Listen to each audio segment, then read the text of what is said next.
This was indigenous land that was stolen, and then once again, it was stolen from a black family. Manhattan Beach, a place for fun in the sun, leisure, and great times. But beyond the sunny skies lies a stormy past that wasn't always welcoming for all. Nearly 1 century ago, Willa and Charles Bruce, a black couple, moved west to start a better life. They built a resort for black residents and visitors to enjoy the beach safely during a time when segregation restricted beach access for many blacks. The family and other black residents faced various hateful acts of violence from the KKK, even the burning of their facilities, but they insisted in staying.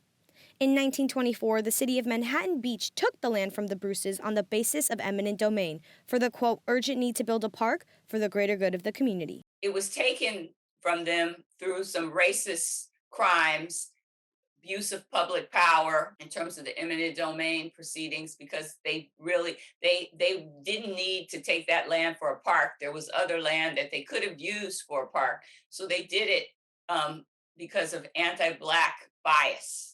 In our nation's history, because of slavery, because of Jim Crow, because of lynchings, because of crimes against a people because of the color of their skin, it's just blatantly wrong. The city didn't build the park for about 30 years after taking it from the Bruces, and only until 2007 did they acknowledge the wrongful acts and call the park Bruce's Beach. When we think of some of the injustices that have been done in the United States toward African Americans, we often think of the South, and we often don't think of California and our own history with racism and the ways that we didn't necessarily have, designated Jim Crow, like whites only signs and that kind of thing, but we did have these kind of restrictive covenants and things that kept African Americans out of certain communities, and then these kinds of practices where land was actually taken from African Americans. Fast forward to today, after months and months of activism, several Senate and Assembly votes,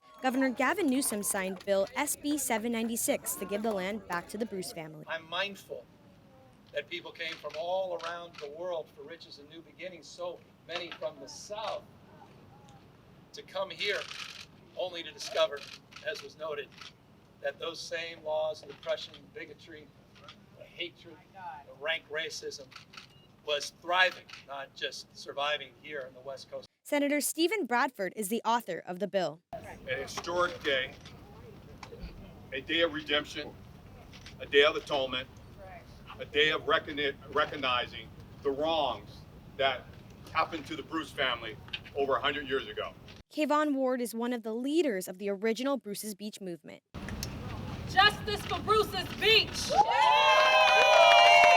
As an individual who grew up in the South Bay, riding my bike up Rosecrans to go to the beach, I had heard rumors for years about a black family owning this property. But it was never taught in school, it was never written anywhere. The city of Manhattan Beach has yet to apologize for its actions of the past council. So why now in 2021 does this council not have the courage to apologize not only to the Bruce family, but to the 6 other families? Let's not lose them in this discussion. There were 6 other families who own property here. And they have never received that apology. Well, as governor of California, let me do what apparently Manhattan Beach is unwilling to do, and I want to apologize to the Bruce family. The Bruce family descendants are living all throughout the country, many of them below the poverty line, even despite their ancestors once owning land now valued at $75 million. The story of Bruce's Beach is setting an example for other similar stories all around the country to follow suit. This is a momentous time because there is so much hurt, so much pain in a lot of the African American culture, communities, and people of color. So many times things have either been taken away, but now we see that justice can be done. And these families who this was rightfully theirs, that was just stripped away.